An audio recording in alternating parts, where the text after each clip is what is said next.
Eu estava pensando em casa esses dias, como eu ouvi a palavra ciclo nos últimos meses.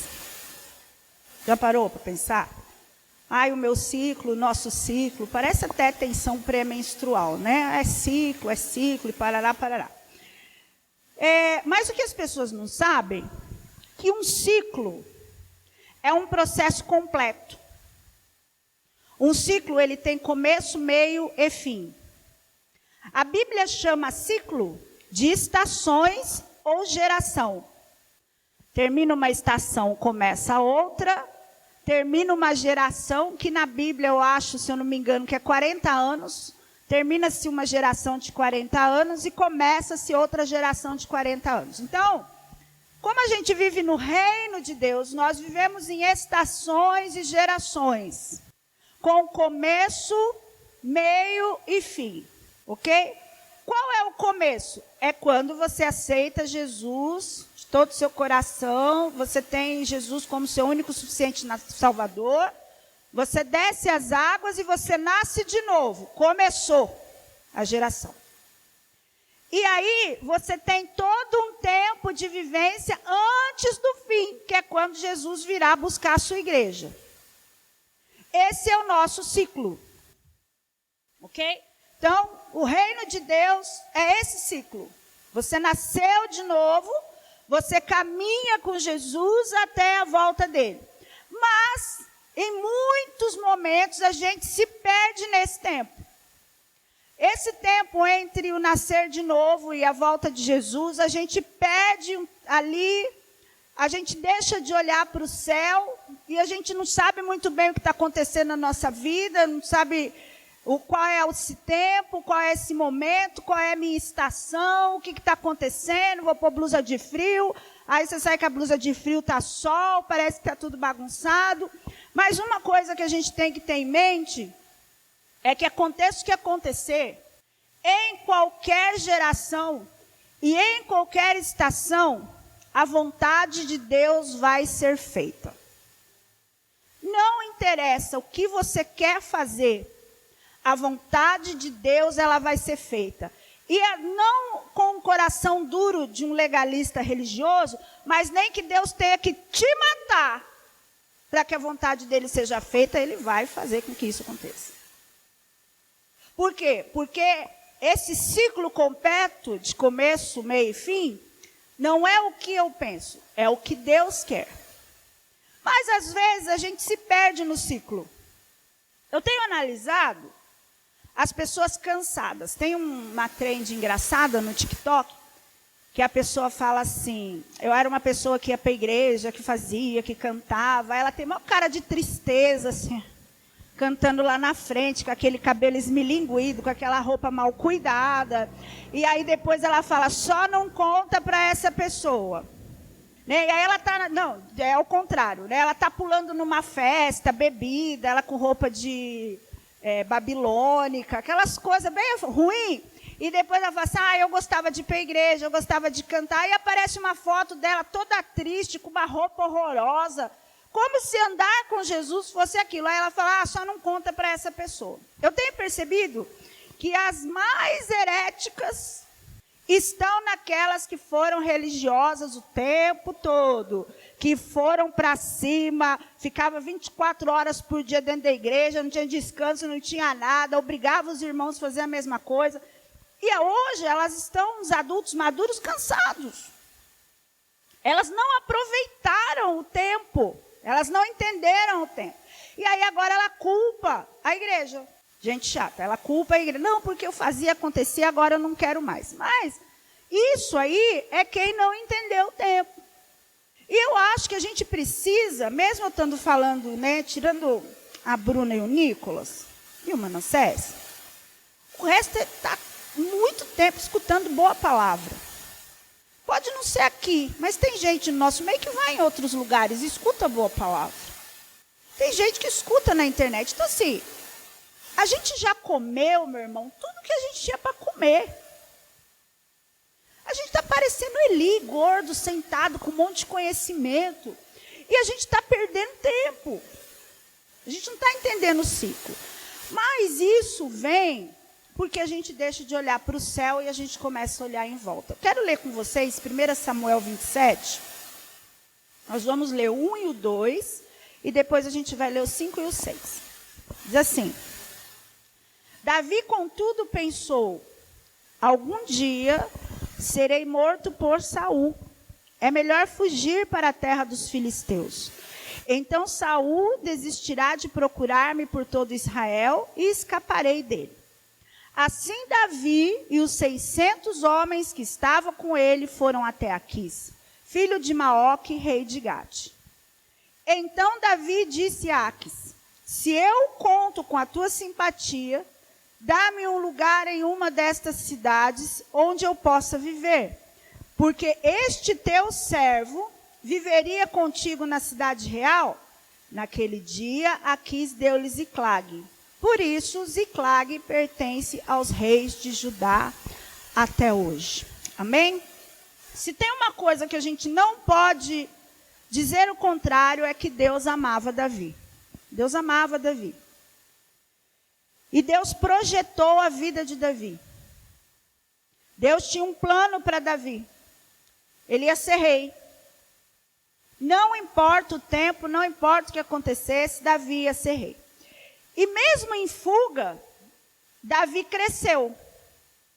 Davi formou família, 2 famílias, Davi teve filhos e Davi conquistou riquezas, mesmo ainda não sendo rei de Israel. Então, até chegar em 1 Samuel 27, muita coisa aconteceu com o rei Davi.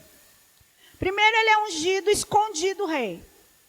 Samuel chega lá, Samuel quer ungir os bonitos, os fortes, e Deus fala para ele: eu não estou olhando isso, eu estou olhando o coração.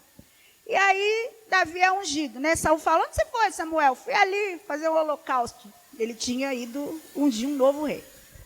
Logo em seguida, Davi mata Golias. Golias é um filisteu. Israel estava lutando contra os filisteus. Davi mata Golias. E aí começa a inveja de Saul em cima de Davi. Ele começa a perseguir Davi enlouquecidamente. Se Saul vivesse nesse tempo, nessa geração, ele ia dizer que ele era bipolar. Porque hoje está fácil, né? Você conseguir um diagnóstico para cobrir a sua malcaratice. Né? Davi: não, eu sou bipolar, um dia eu amo Davi, outro dia eu odeio. Aí, a Bíblia diz que nesse tempo também, Saul tem medo de Davi, porque claramente Deus se afastou de Saul e falou: não quero mais você, você não é mais meu escolhido, não é meu rei. E ele escolhe Davi. Então Saul tem medo. Então tudo que Saul faz, ele faz com medo. E aí nessa correria, Davi vai embora para Adulão, entra lá numa caverna. Aí a família de Davi fica com medo da perseguição, corre para Adulão, começa a viver com ele. E a Bíblia é uma das histórias que eu mais amo. Diz que 400 homens endividados, com dificuldades e descontentes, se juntam a Davi. Mora lá, 400 homens, Davi, as mulheres dele, aquela bagunça toda lá dentro de uma caverna, né, que é os 400 de Adulão. E Samuel morre. Né? Acho que é parte da tristeza de Davi. Aí Davi casa com Abigail. Ó, tudo isso aconteceu desde que ele é ungido até esse capítulo 27. Ele casa com Abigail, né? Nabal era idiota. E ele leva Abigail. Deus mata Nabal e leva Abigail. E aí, nessa segunda, antes do capítulo 27, ele poupa pela segunda vez a vida de Saul. Primeiro tem aquela cena ridícula, né?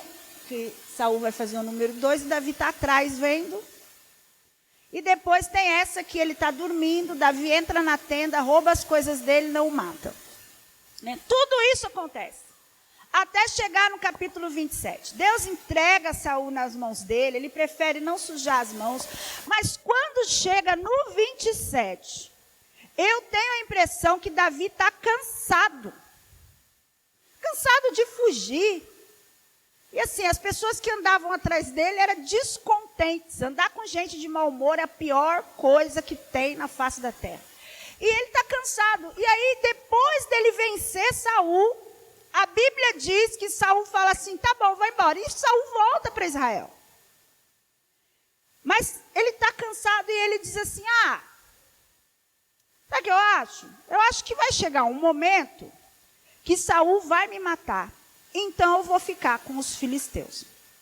É muito interessante a gente ver a brilhante ideia de Davi de servir um povo a qual ele começou a caminhada dele com Deus. Davi mata Golias. E quando ele treme de medo, quando o cansaço faz com que ele não olhe a Deus, não pergunte a Deus o que ele tem que fazer, ele se volta ao inimigo, ele se volta à lealdade ao inimigo. A Bíblia diz que ele fica 1 ano e 4 meses servindo o rei dos filisteus. É muito tempo. A Bíblia diz que Davi, ele matava todas as mulheres, todas as crianças, pegava os despojos, as riquezas das nações e ia embora. Davi passa de um matador de gigante a um calaio de filisteu. Por quê? Por causa de medo, por causa de cansaço. Nesse tempo aqui, durante 1 ano e 4 meses, Davi para de ouvir Deus e Davi trabalha. Porque em todo tempo Davi vence. A Bíblia diz que em toda a terra que Davi entrava, ele matava todo mundo. Só que daí chegou o momento em que os filisteus tinham que conquistar Israel. E aí o rei fala, agora nós vamos contra Israel. Sabe o que Davi fala? Vou junto com você. O rei de Israel está lutando contra Israel. Porque em algum momento ele cansou. E aí os próprios filisteus falam, não, e se chega lá, que seria muito provável, ele se volta contra nós. Ele tinha um exército de 600. Aí nós estamos lascados. Então ele não vai na guerra com a gente. Aí o rei fala, sei que você é aí da minha guarda pessoal, ele era guarda pessoal do rei dos filisteus. Volta, porque o povo não quer você aqui. Ele pega os 600 homens dele e volta. Quando ele chega em Ziclag, o que ele encontra em Ziclag é destruição. Os amalequitas passaram por lá, levaram as mulheres, levaram as crianças e levaram toda a riqueza que Davi tinha conquistado todo esse tempo fugindo de Saul. E a Bíblia diz que 200 desses homens estavam tão cansados que eles nem falaram nada. Sabe por quê? Porque o cansaço faz com que a gente vá deixando as coisas importantes para trás. Porque a gente vai empurrando com a barriga. O exército que Davi achava que era ponta firme para ele, os amigos, os aliados. Eu tinha um patrão que ele falava, André, você não pode ter amigos, você tem que ter aliados. Porque os amigos te abandonam, os aliados não. Os aliados estão firmes numa ideia. Eu não concordo com isso. Mas os aliados que Davi construiu ao longo desses anos, que foi até o exército inimigo buscar água para ele, quer matar Davi. Falaram, nós vamos te matar, nós vamos te apedrejar aqui, porque você nos levou para a guerra e levaram as nossas mulheres. E a Bíblia diz que vira uma bagunça. Todo mundo sobrecarregado e cansado. Sabe por quê? Onde foi que você leu em 1 Samuel e Crônicas que Deus mandou Davi lutar as lutas dos filisteus? Onde foi que Deus falou para ele, isso, fica com os filisteus? Em nenhum momento Deus falou para Davi que era aquilo que ele tinha que fazer. Quando você não souber o que fazer, não faça nada. Ore ao Senhor. Eu acredito, não li nada sobre isso, que o sangue nas mãos de Davi vem desse tempo. Se Davi era amado por Deus, era um homem segundo o coração de Deus, por que Deus não deixou ele construir o templo? Deus olha para ele e fala: você tem sangue em suas mãos. O sangue é esse aqui. Onde foi que Deus mandou Davi matar mulheres, matar crianças em prol do inimigo? Onde foi? Não tem como não estar cansado. Você não está fazendo a vontade de Deus. Parte do nosso cansaço, parte de não saber para onde está indo, é porque nós, em vez de ficarmos quietos, nós estamos lutando guerras que não são nossas. Davi não tinha o porquê ter perdido a família, ter perdido os bens, a qual Deus deu para ele. Se ele tivesse ficado quieto no canto dele e não se aliado ao inimigo. A guerra de Deus tem um tempo. Tem começo, meio e fim. Tem estratégia, tem força e tem vigor. Davi e Moisés não receberam o que foi prometido, porque eles não esperaram o tempo de Deus e não olharam para Deus no tempo certo. Moisés andou 40 anos com aquele povo. Entrava uma geração, entrava outra, o povo reclamava, o povo enchia o saco, ele perde, cansado, andando no deserto, faz o que Deus não manda fazer e olha a terra prometida de longe. Eu não quero olhar a terra prometida de longe, eu quero entrar. Eu não quero perder tudo no meio do caminho por uma guerra que não é minha. Eu quero manter a minha posição. A princípio, na situação de Moisés, em algum momento você pensou assim: nossa, como Deus é duro com Moisés. Mas, meu irmão, quando se tem um contrato, você perde direitos quando você não cumpre. E quando você aceitou Jesus, tem um contrato. É uma aliança. Há uma aliança em que você disse: eu concordo com essa aliança. E na metade do caminho você começa a fazer um monte de coisa que não é para você fazer. E aí você fica cansado, desanimado, sobrecarregado. A Bíblia diz que aí Davi buscou a Deus. Chegou lá, tudo destruído. E aí Davi fala assim: não, vou procurar vigor em Deus. A partir do momento que Davi se lembra de Deus, Deus começa a dar estratégia para ele contra os amalequitas. Só que dentro disso, a Bíblia diz que 200 homens não conseguem ir com Davi. Eles estão cansados de guerra, eles vieram andando lá da divisa de Israel, voltaram para casa, encontraram tudo destruído. Porque se você olha a destruição e você não se cansa e você não se comove, então você é um super-herói. Você é Deus, na verdade. E esses 200 não conseguiram ir com eles buscar as mulheres e resgatar as mulheres. Eles estavam cansados, porque as escolhas que eles fizeram de seguir Davi numa guerra que não era para seguir, os cansaram. Quando você toma uma decisão errada, você não cansa só você, você cansa todo mundo em volta. E isso é destrutivo. As pessoas próximas a você, Jesus fala assim, ó, se alguém falar para você: vamos até tal lugar comigo, você tem que ir a mais. 2.000 léguas, eu acho que Jesus fala. Mas se você está cansado, você não vai nem meia légua. Você se cansa e deixa o carro. Ó, não dou conta. Você está carregando pedra.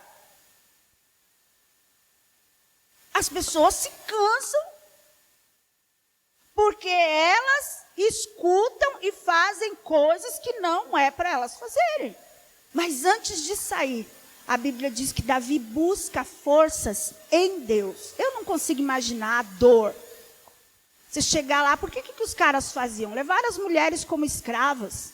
Levavam os filhos, matavam. Na mente de Davi está todo mundo morto. Enquanto todo mundo queria matar Davi, ele busca forças em Deus.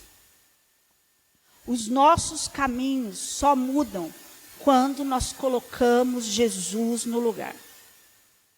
Quem é Jesus na nossa procura diária?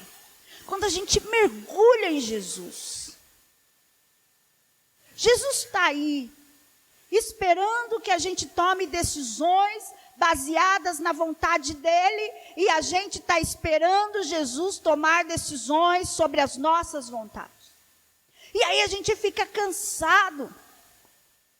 Mas na história de Davi, Deus nos prova que mesmo que a gente esteja cansado neste momento, se a gente colocar Jesus no lugar que ele tem que estar, as nossas forças vão ser renovadas. Todas as nossas ansiedades, tudo que achamos que é cansaço, o Senhor vai nos dar forças. Isaías 40, 28 diz assim: será que você não sabe? Nunca ouviu falar? O Senhor é o Deus eterno, o Criador de toda a terra. Ele não se cansa nem fica exausto, a sua sabedoria é insondável. Ele fortalece o cansado, dá grande vigor ao que está sem forças. Até os jovens se cansam e ficam exaustos, e os moços certamente tropeçam. Mas aqueles que esperam no Senhor renovam as suas forças, voam alto como as águias, correm e não ficam exaustos, andam e não se cansam. Aleluia! Se você está cansado essa manhã, não estou falando de serviço não, meu irmão. A gente fica cansado do dia a dia. Você tem que trabalhar, você tem que levantar cedo, você tem que dormir tarde, você tem que... Eu estou falando de um cansaço espiritual, que você não está entendendo muita coisa, você não está sabendo aonde você está indo. Talvez você está cego, talvez você está cansado, porque você, ao invés de tomar as guerras de Deus, travou guerras sozinhos, que não era da sua conta, ou se calou diante das guerras. Mas a palavra de Deus pergunta, você não sabe? É Deus que renova as nossas forças. Nós vamos continuar cansados, se esgueirando, dando desculpa, fazendo o que tem que fazer de qualquer jeito, porque não é o Espírito Santo que está renovando as nossas forças. Nós estamos buscando as coisas nos livros, nós estamos buscando respostas em coisas, nós estamos fazendo qualquer situação, menos buscar as forças em Deus. Aí o povo vai sentando em cima das suas bagagens. A Bíblia diz que aqueles 200 ficaram cuidando das bagagens. Quando nós estamos fazendo a vontade de Deus, é Ele que trabalha. Em vários momentos na vida de Davi, Deus trazia um sono no exército inimigo. E ele entrava e resolvia tudo. Porque ele era forte? Não. É porque Deus trabalhava por Davi. Deus não mandou Davi fazer alguma coisa. Deus não mandou Davi se levantar e ter com os filisteus. A vontade de Deus é feita do jeito dele. A vontade de Deus faz a gente entrar na terra prometida. A vontade de Deus faz com que nossa casa seja o tempo todo protegida. Davi passa 1 ano e 4 meses da vida dele lutando contra os inimigos de Deus. Eu pensei sobre isso, até postei. Falei, cara, o nosso cansaço, o nosso descontentamento faz a gente ajudar o diabo. Faz a gente falar mal da igreja, faz a gente falar mal do irmão, faz a gente não querer a comunhão, faz a gente fazer um monte de coisa, faz a gente não querer vir no domingo, não querer vir na quarta, por quê? Porque vem meia dúzia de gato pingado, porque vamos fazer visita, faz a gente não querer fazer um monte de coisa, e a gente ajuda o inimigo, e no final a gente diz, eu estou fazendo a vontade de Deus, cansado, abatido, sem força. Mas as consequências são muito maiores do que a gente imagina. Davi não imaginou as consequências que ele ia pagar. A gente não está imaginando as consequências que a gente vai pagar, fazendo a obra de Deus relaxadamente. A gente não está imaginando, né? Mas Davi também não imaginava. Davi perdeu tudo. O que era para Davi proteger, ele deixou para trás. que era a família e os filhos. E quando ele volta, Davi não tem mais casamento, Davi não tem mais filho, Davi não tem mais dinheiro. Foi uma conversa que eu tive com o Marcos sexta-feira. Nós estamos entrando numa guerra, falei para ele. Porque quando você sai para buscar as almas, o diabo se levanta. Nós já passamos pelo dinheiro. Nós tivemos situações muito, muito, muito difíceis na minha casa. Nós já passamos pelos filhos. Se a gente não vigiar agora, nosso casamento dança. Ou a gente vai proteger o nosso casamento a todo custo. A nossa prioridade vai ser o nosso casamento, não vai ser a igreja. Porque se a gente deixa aqui desprotegido e corre atrás da igreja, o diabo vem e dança, porque foi o que aconteceu com o Gabriel e com a Bárbara. A gente ficou tão desesperado que a igreja tinha igreja, a gente esqueceu de sentar e ensinar direito o caminho para eles. A gente achava que levá-los para a igreja era o suficiente. Está aí, a gente viu que não é. Eu não vou mentir para vocês. Eu me arrependo muito de ter deixado minha casa desprotegida. Não me culpo pelas escolhas deles. Não me culpo. Porque exemplo tem. Bom exemplo. Mas eu devia ter perdido mais tempo com eles do que com os afazeres da igreja. Nessa brincadeira de querer que a igreja cresça a todo custo, a gente deixa a nossa família desprotegida. A igreja de Cristo, ela sempre vai existir. Vai morrer todos nós aqui. Laurinha vai chegar aos 90 e os netos dela vão continuar vindo à igreja. Mas a gente não pode fazer isso em situação de sacrifício sobre aqueles que nós amamos. Porque quando a gente sai da nossa posição, coisas realmente importantes são perdidas pelo caminho. Deus deixa Davi achar a sua família, Abigail, a outra moça eu esqueci, os seus filhos e os seus bens e voltar para casa. Porque Davi se lembrou de se fortalecer no Senhor. Mas se ele tivesse obedecido desde o começo, ele não tinha perdido os seus bens e a sua família. Toda a história do homem com Deus é sobre obediência. Obediência. O que você perdeu enquanto estava trabalhando, meu irmão? Já parou para pensar?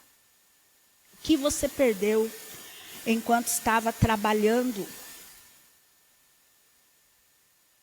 Isaías 40, ele tem a conotação de que esperar não é sentar e esperar, é se agarrar em Deus. É grudar nele. Lembra de Jacó com o anjo? É daquele jeito. Eu vou ficar aqui, grudado no Senhor. Porque só assim para eu ver a sua vontade sendo feita. As nossas bases, a nossa vida, o nosso casamento, o nosso dinheiro, a igreja, o nosso ministério, a base é andar grudado em Deus. Grudado. Para saber o que Deus está fazendo. Qual o cheiro do que Deus está fazendo. O que Deus está movimentando no céu? Eu sempre falo isso para as meninas. Eu falo, cara, eu quero participar de tudo o que Deus faz. O que Deus está fazendo. Você sabe o que Deus está fazendo? Ou você está trabalhando em vez de ouvir Deus? Parou para pensar nisso? Nós estamos trabalhando, ouvindo Deus. De uma hora para outra, Davi não tinha mais nada. E nem o seu exército. Mas sabe o que o Davi tinha? Bagagem. Só sobrou a bagagem. Ele deixou 200 cansados cuidando da bagagem. Uma bagagem que ele nem devia estar carregando. Talvez nós estamos tão velhos de igreja que a gente só tem bagagem. As pessoas perguntam, a gente tem resposta, mas verdadeiramente estamos fazendo a obra de Deus relaxadamente, não tiramos tempo. Eu, essa semana, bloqueei até o fim do ano a minha quarta-feira de manhã. Falei, se eu não parar para ter uma manhã inteira com Deus, o negócio vai ficar feio. É muito a fazer.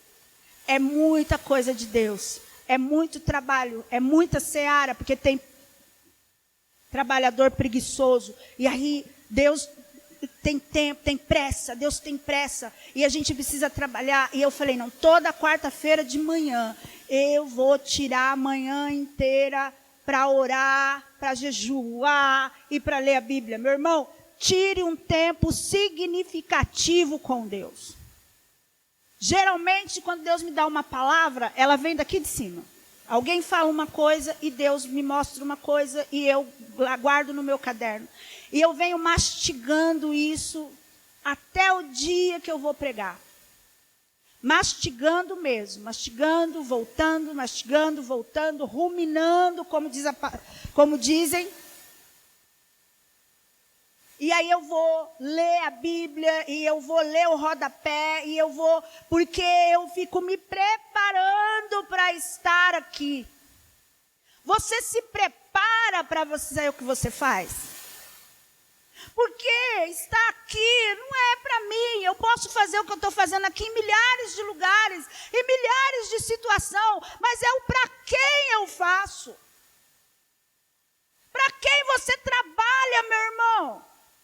Eu li João e isso ficou muito gravado na minha mente. Por que você trabalha, Jesus? Porque o meu pai trabalha. Então, meu irmão, para quem você trabalha? Por que você trabalha?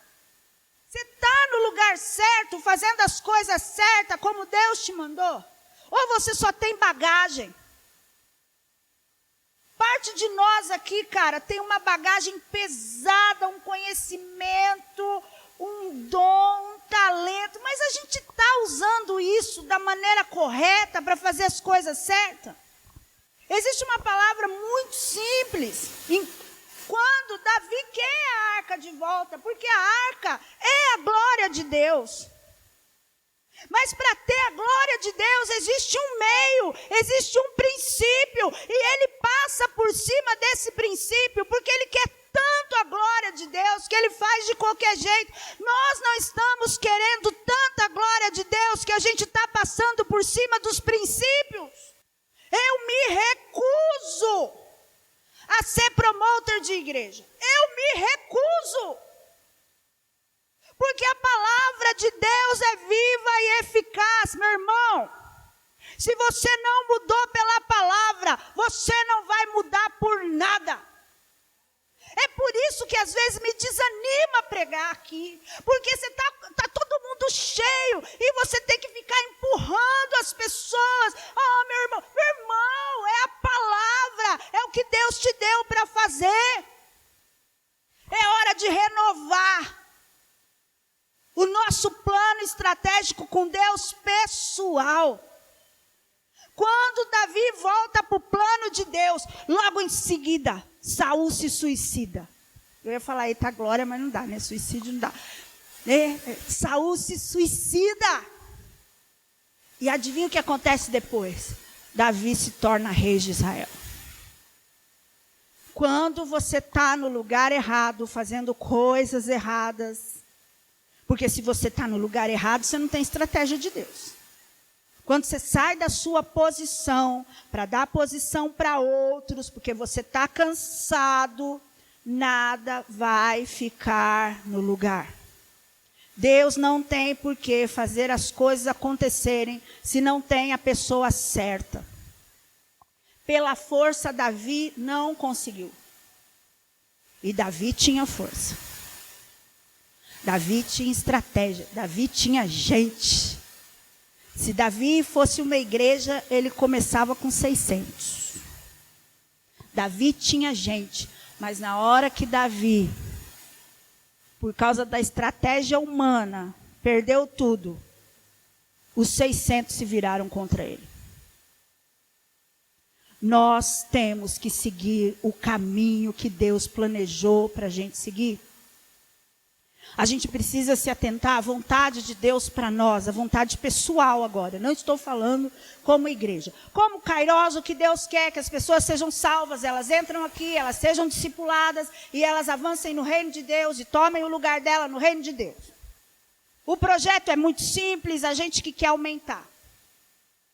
O projeto é simples. Ide por todo mundo, pregar o evangelho a toda criatura, ok? Aí o que a gente faz com esse povo? A gente batiza eles, mata eles nascem de novo, a gente discipula eles. Daí o que esses caras vão fazer? Eles vão por todo mundo, pregar o evangelho, trazer gente para morrer, e essa gente vai. Então assim, o projeto de igreja nós já tem. O projeto é simples. O que a gente precisa se atentar é qual a vontade de Deus no nosso ministério. Onde nós vamos servir nesse projeto. Como nós vamos servir. De que jeito? O que Deus deu para nós? Qual a vontade de Deus para você essa manhã? Nós precisamos descansar, meus irmãos. Nós precisamos restaurar. Parte de nós foi perdida no meio do caminho, porque se não tivesse sido perdida, 90% que passamos nos últimos anos não tínhamos passado. Essa é a verdade. Por quê? Porque se Deus tem um plano, eu sei aonde eu estou nesse plano e eu não vou sair daqui. Não vou sair do plano de Deus. Nós precisamos restaurar o nosso ministério pessoal e colocá-lo aonde Ele tem que colocar. Não estou falando que você não tem que preparar pessoas para tomar o seu lugar. Hoje eu ainda brinquei com a Taba. A única coisa que me prende aqui e não ir embora para a praia é a igreja. É a única coisa. É a única coisa que me prende aqui. Comprar um negócio e viver da minha arte. Na praia. É a única coisa que me prende aqui. Por quê? Porque Deus me colocou numa posição. E eu não vou sair dela até Deus me dar descanso. E para dar descanso precisa ter gente para ficar no meu lugar. Então assim, precisamos restaurar os nossos ministérios. Meu irmão, não o que você acha. Não o que você quer. Você precisa discernir qual é a vontade de Deus. E a gente precisa reencontrar o caminho. Perguntei muito sobre isso essa semana ao Senhor. Muito. Nós precisamos descansar, restaurar, discernir e reencontrar o caminho. E sabe aonde isso está acontecendo? No culto de quarta. Johnny, venha para o culto de quarta. Ah, eu chego atrasado. Chegue atrasado. O culto de quarta, nós temos orado, nós temos... vou contar uma coisa para você para o culto de quarta. É muito melhor que no domingo. Muito melhor. Venha no culto de quarta. Para você ter desejo de estar aqui no domingo. Venha orar. Venha adorar. Para quê? No culto de quarta a gente descansa. A gente adora. A gente ora, restaura nosso fôlego. Deus fala. E a gente segue o caminho. Quando a Bíblia fala em esperar, Isaías 40 está falando exatamente isso. Você gruda na perna de Deus. E aí você sabe para onde está indo, porque você está grudado nele. Você sabe para onde Deus está indo. Por quê? Porque você só falta querer entrar dentro dele. É se agarrar. Use suas forças apenas para as batalhas que Deus está te mandando lutar. Existem algumas batalhas que Ele não está. Quando a gente forma um exército, esse exército tem que ter postura e posição. Tudo que Paulo fala sobre exército, Paulo fala sobre e baseado no exército romano, que era imbatível em luta. Os caras formavam uma carapuça com os escudos que nada passava o exército. Nada. Quando a Bíblia fala do exército de Deus, não está falando de anjos, está falando de um povo que o ama e vai lutar para o reino dele. Porque se nós não estamos lutando no reino de Deus, nós estamos ajudando no reino do inferno. Se nós não estamos cumprindo o chamado do Senhor para nós no reino dele, nós estamos ajudando o inferno. Porque o inferno tem plano. Nós precisamos unir as nossas forças e ter postura e posição. Postura e posição. A que reis servimos? A que reis servimos? Precisamos perder a nossa família, nossos filhos, nosso dinheiro, e depois falamos, olha só, que estamos passando por uma guerra. Será, como diz, né? Será que você está passando por uma guerra? Porque na minha casa, mesmo nesse tempo, não faltou nada. Nada. Não faltou paz. Nós continuamos dormindo que nem uns bebês. E você quer saber? Não fiquei preocupado. Em novembro eu tive um sonho. Eu acho que foi antes, que foi logo em seguida a Élica falou que estava grávida. E eu sonhei que via a Élica no médico. E no mesmo sonho, eu estava no médico com a Élica, eu olhava para ela, só que outra coisa me chamava a atenção. Você vê, eu já devia estar cuidando do Emanuel naquela época. E aí o demônio me fez prestar atenção em outra coisa, numa pessoa endemoniada no chão. E em vez de eu falar para ela, esperar para ver o que a Élica estava fazendo na maca, eu olhei para o endemoniado, ó. Não tire sua visão da bênção do Senhor. E aí eu liguei para uma pessoa e falei, ó, Deus me deu esse sonho, essa pessoa. E falei para essa pessoa assim, você vigie, porque essa guerra não é minha, eu não vou lutar. Foi exatamente o que eu disse para essa pessoa. E claro que eu tirei print e guardei a conversa. E eu disse assim, não é essa guerra que Deus tem para mim agora. Eu estava num bololô, um monte de coisa para resolver, né, final de ano e tal. Eu falei assim, foi essa palavra que eu usei com essa pessoa. Eu falei assim, ó, eu hoje estou escolhendo a guerra que eu vou lutar. E não vai ser essa. Você vigie. A pessoa vigiou? Claro que não. Sabe por quê? Porque eu não disse, assim diz o Senhor daqui do púlpito. Deus vai te derrubar. E o diabo deu, não, Deus vai te derrubar. Por quê? Você não presta para nada. Tudo que Deus dá nas suas mãos, você faz de qualquer jeito. Se somos um exército, meu irmão, não tem nada que possa nos quebrar. Mas se nós somos facções, isso aqui já acabou. Isso aqui já acabou. E aí, foi quando eu disse para os meninos, cara, vamos cancelar o culto de jovens, se os adultos não estão aguentando. Vamos ser sinceros, a gente chega em cima da hora no culto, cara. Como que eu vou cobrar esses meninos por força, se eu não estou dando força para eles? Tudo que a gente tem feito malemar. Nós temos dons e talentos, e eu olho para eles, e eles não se espelham na gente. Não se espelham.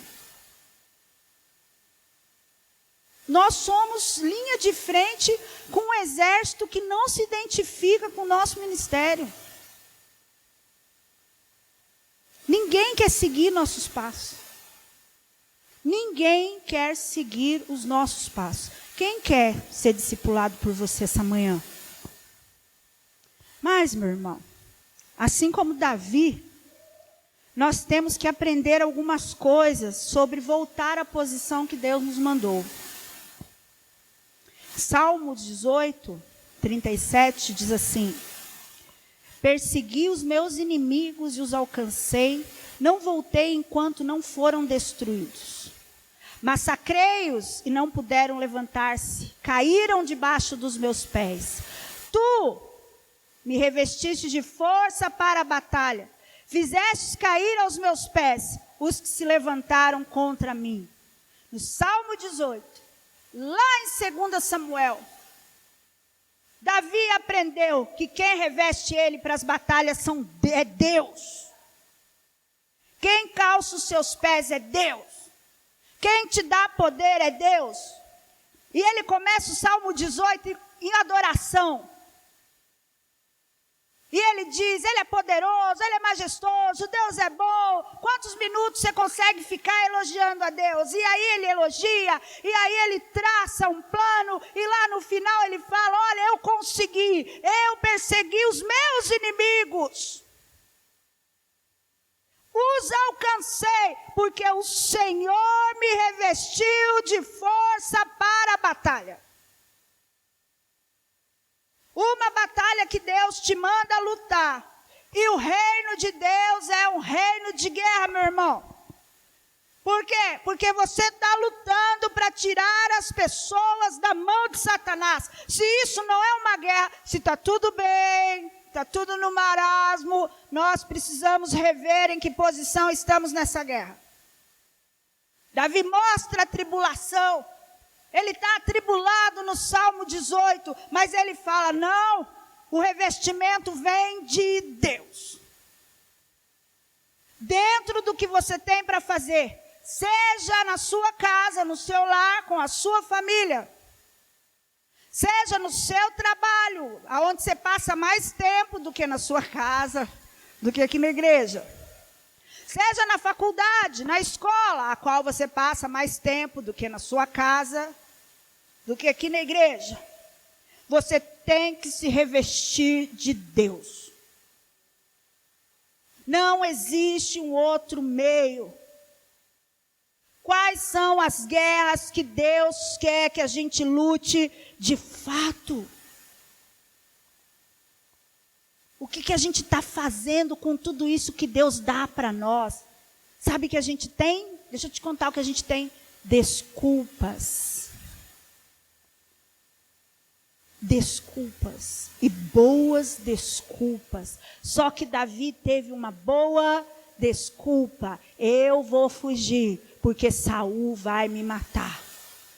E nisso nós estamos ajudando o inimigo no plano dele. Nós temos boas desculpas. Coisas para nós levarmos para a semana. Se você tiver uma caneta, marque. Marque no celular. Reconheça suas limitações. Reconheça suas limitações. Sem Jesus, como dizia, quem era o Katz Barnett, Oficina G3? Sem Jesus você pirou. Sem Jesus você pirou. Se você acha que tem força, se você acha que tem talento, se você acha que tem conhecimento, se acha que tem diploma, sei lá o que você acha que você tem. Se não tiver Jesus, esquece. Não fazemos nada. Nada no reino. E quando eu digo reino, é na nossa vida. Não tem vidas separadas. Somos um homem e uma mulher inteiros. O reino de Deus é tudo. Reconheça suas limitações. Se não for Deus que está fazendo, é o diabo. Se não for Deus, não é isso que fala, se não for o Senhor. Ora, diga Israel, se não for o Senhor, você vai perder tudo. Por quê? Porque não tem sabedoria, porque não tem revestimento, não sabe que você não é nada sem Jesus, você não faz nada sem Jesus. Ah, mas eu quero ofertar, Deus vai dar 1 milhão na sua vida e você não vai dar R$1 aqui na igreja, não vai ajudar um missionário, porque não é sobre ter, é sobre ser. Sabe quando começa a prosperar? Quando as nossas limitações estão em Deus. Eu não posso, Deus pode. Eu não vou, Deus vai. Eu não faço, Deus faz. Reconheça que você é limitado. Reconheça que pela sua vontade você não quer vir à igreja. Você não quer orar. Você não quer jejuar. Pela sua vontade você não quer fazer nada. Eu vou me dar como exemplo. Eu adoro um pão. Gente, eu gosto de pão. Pão doce, pão salgado, pão com manteiga, pão com maionese. E eu estou com um problema cardíaco por causa da diabetes, que pode gerar uma insuficiência cardíaca e tal. E fui no endócrino, né? E ele foi super grosseiro, ficou brigando comigo.